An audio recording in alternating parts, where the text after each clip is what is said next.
जी हाँ, नमस्कार। ईपीएस के पेंशन धारकों, इस वक्त की आप सभी के लिए बहुत ही बड़ी और महत्वपूर्ण खबरें लेकर आज की इस वीडियो के अंदर हाजिर हो चुके हैं। जिसमें दोस्तों पहली बड़ी खबर की बात करें तो दोस्तों ईपीएस 95 पेंशन भोगियों की हायर पेंशन वेतन के अनुपात में पेंशन की भुगतान को लेकर लोकसभा से आप सभी के लिए बहुत ही बड़ी खबर निकलकर सामने आ चुकी है। तो आखिरकार लोकसभा से हायर पेंशन के साथ साथ वेतन के अनुपात में पेंशन का भुगतान हो, इसको लेकर क्या बड़ी खबर आई है दोस्तों, इसके बारे में संपूर्ण रूप से जानकारी आप सभी को इस वीडियो के माध्यम से दी जाएगी। साथ ही दोस्तों यहां पर हमारी सरकार ने खोले 8 लाख कर्मचारियों की पेंशन खाते, विधानसभा में एनपीएस पर बोले सीएम योगी। जी हां दोस्तों, सीएम योगी का एनपीएस योजना को लेकर विधानसभा में बड़ा बयान आया है। तो यूपी के लोगों के लिए क्या बड़ा बयान आया है, इसके बारे में भी बात करेंगे। वहीं दोस्तों ईपीएस 95 हायर पेंशन को लेकर बड़ी खबर आ रही है। 55,000 तक की पेंशन, 25 लाख तक का एरियर कर्मचारी भविष्य निधि संगठन ने रोक रखा है। इसको लेकर दोस्तों नई रिपोर्ट सामने आई है, तो इसके बारे में भी आज की इस वीडियो के अंदर बात करेंगे। साथ ही दोस्तों पेंशन भोगियों, दिव्यांगजनों और सीनियर सिटीजन के लिए बड़ा ऐलान, केंद्र सरकार ने आप सभी के लिए बड़ा फैसला दिया है, जिसमें दोस्तों रेलवे किराए में छूट को लेकर आप सभी के लिए नई खबर सामने आ रही है। तो इन तमाम बड़ी खबरों के बारे में दोस्तों आज की इस वीडियो के अंदर संपूर्ण रूप से आप सभी को जानकारी दी जाएगी। इसीलिए अगर आप पेंशन धारक हैं तो आपसे निवेदन करते हैं कि दोस्तों आप वीडियो को लास्ट तक देखिएगा, तभी आपको पेंशन से जुड़ी पूरी खबरें सही सटीक और तथ्यों पर पता चल पाएगी। इसलिए निवेदन करते हैं कि वीडियो को लास्ट तक देखने के साथ साथ आप हमारे चैनल पर अगर पहली बार आए हैं तो दोस्तों चैनल को सब्सक्राइब कर दें, वीडियो को लाइक कर दें। तो चलिए बिना किसी देरी के आज की इस वीडियो के अंदर ईपीएस पेंशन धारकों से जुड़ी प्रमुख बड़ी खबरों की चर्चा करते हैं। जिसमें सबसे पहली बड़ी खबर की बात करें तो ईपीएस 95 पेंशनर्स को लेकर बड़ी खबर आ रही है। पेंशनर्स के हायर पेंशन वेतन के अनुपात में पेंशन के भुगतान को लेकर लोकसभा से आप सभी के लिए बहुत ही महत्वपूर्ण इंपोर्टेंट खबर निकलकर सामने आ रही है। जी हां दोस्तों, लोकसभा में ईपीएस 95 पेंशन योजना पर चर्चा हुई, जहां पर सरकार ने सुप्रीम कोर्ट के आदेश के अनुपालन में पात्र पेंशन भोगियों को वेतन के अनुपात में पेंशन भुगतान की प्रक्रिया की जानकारी प्रदान की है। जी हां दोस्तों, ईपीएस 95 हायर पेंशन भोगियों को सुप्रीम कोर्ट के आदेश के बावजूद भी हायर पेंशन का लाभ नहीं मिल पा रहा है। पेंशन के अनुपात में भुगतान, उसकी गणना को लेकर पेंशन भोगियों के मन में की सवाल है। हाल ही में लोकसभा में श्रम और रोजगार मंत्री इस मुद्दे पर सवाल पूछे गए, जो कि इनका जवाब और उत्तर भी मिले हैं। तो चलिए इसके बारे में बात करते हैं। देखिए, आपको बता दें कि लोकसभा में सांसद श्री के राधाकृष्णन ने श्रम और रोजगार मंत्री से पूछा कि क्या सरकार ने 4 नवंबर 2022 को सुप्रीम कोर्ट के आदेश को लागू करने के लिए कोई कदम उठाए हैं। इसके जवाब में श्रम और रोजगार मंत्री सुश्री शोभा करंदलाजे ने बताया कि सुप्रीम कोर्ट के आदेश के बाद कर्मचारी भविष्य निधि संगठन ने पात्र पेंशन भोगियों से आवेदन आमंत्रित किए थे। आवेदन जमा करने की अंतिम तिथि 11 जुलाई 2023 थी। इन आवेदनों पर लागू नियमों के अनुसार कार्रवाई हाल फिलहाल में की जा रही है। वहीं वेतन के अनुपात में पेंशन का भुगतान किया जाए, इसको लेकर बड़ी खबर आई। आगे सांसद श्री के राधाकृष्णन ने यह पूछा कि क्या सरकार ने सुप्रीम कोर्ट के आदेश के अनुसार पेंशन भोगियों को वेतन के अनुपात में पेंशन के भुगतान के लिए आवश्यक राशि की क्या गणना की है।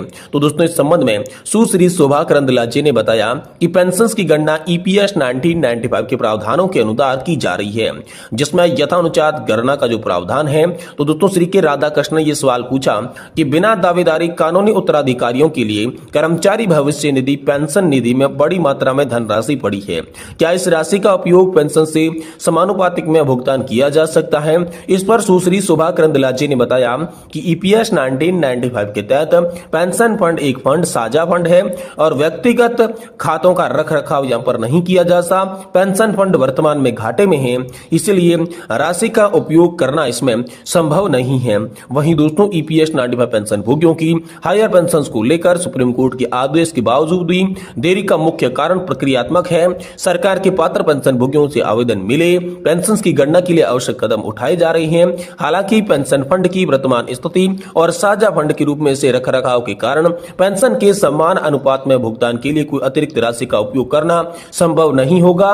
पेंशन भोगियों को अपनी पेंशन की सही गणना और समय पर भुगतान सुनिश्चित करने के लिए सरकार द्वारा उठाई जा रही कदमों की जानकारी रखना बेहद जरूरी है। ये इंपोर्टेंट खबर हाल फिलहाल में आप सभी के लिए निकलकर सामने आई है।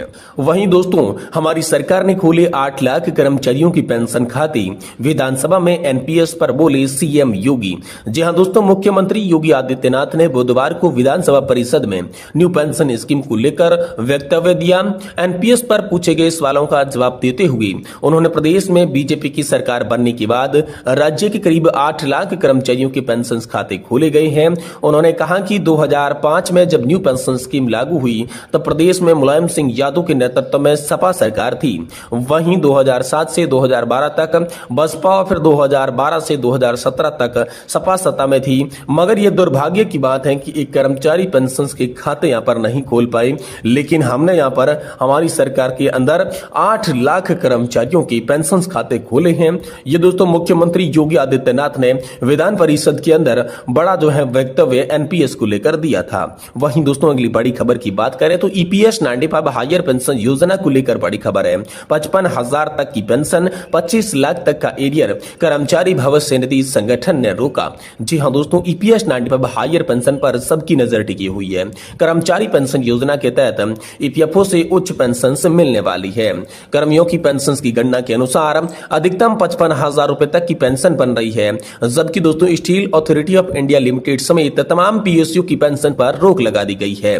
भिलाई स्टील प्लांट के अधिकारियों और कर्मचारियों की तरफ से ज्वाइंट ऑप्शन फॉर्म जमा करने के बाद पैसा तक ईपीएफओ के खाते में ट्रांसफर किया गया था। पीएफ ट्रस्ट का विवाद सामने आया। इसको गंभीरता से लेते हुए दिल्ली से ईपीएफओ तक एक आदेश आया। पूरी प्रक्रिया पर दोस्तों इसमें रोक लगा दी। जिन लोगों ने पैसा जमा करवाया था उनका पैसा वापस कर दिया। भिलाई स्टील प्लांट में एक जनरल मैनेजर की बात करें तो उनको हायर पेंशन के लिए करीब 45 लाख रुपए जमा करना है। इसी साल में उन्हें पेंशन चालू होगी। करीब 55,000 रुपए पेंशन बन रही थी। फिलहाल ऐसे अधिकारी और कर्मचारी हायर पेंशन का इंतजार कर रहे हैं। वहीं 2015 और 2016 में रिटायर और पेंशन 36,000 तक बनती है। जी दोस्तों, ट्रेड यूनियन सट्टू के जनरल सेक्रेटरी जगन्नाथ प्रसाद द्विवेदी के मुताबिक सरकार और ईपीएफओ की ढिलाई से कर्मचारी परेशान हो रही हैं। कर्मचारियों को करीब 25 लाख तक का एरियर मिलना है। साल 2015-16 में जिनका 58 साल पूरा हुआ है उनकी पेंशन करीब 36,000 के आसपास बन रही है। बीएसपी कर्मचारियों की पेंशन गणना के बाद अलग अलग ग्रेड के हिसाब से अलग अलग राशि आई है। हम लोग अब तक जितना भी पेंशन कैलकुलेशन किया है उसमें सबसे ज्यादा करीब 55,000 रुपए की पेंशन जेसीएम में दिखी है। दोस्तों तो सुप्रीम कोर्ट के गाइडलाइन और पेंशन के अधिकार को लेकर बड़ी खबर आई है। Steel executive federation of India Saifee के चेयरमैन और बीएसपी ऑफिसर्स एसोसिएशन के अध्यक्ष नरेंद्र कुमार बछोर का कहना है कि हम लोग लगातार प्रयास कर रही हैं। ईपीएस 95 हायर पेंशन का मामला दिल्ली से हल होना है। सुप्रीम कोर्ट की गाइडलाइन है, उसी के आधार पर पेंशन का अधिकार है। कहीं सुधार करना है तो कहीं कंपनी करेगी। ऐसे में रोक देना यह गलत बात है। वहीं दोस्तों पेंशन भोगियों, दिव्यांगों और सीनियर सिटीजन को लेकर बड़ा ऐलान हाल फिलहाल में सामने आया। केंद्र सरकार का बड़ा फैसला सामने आया है।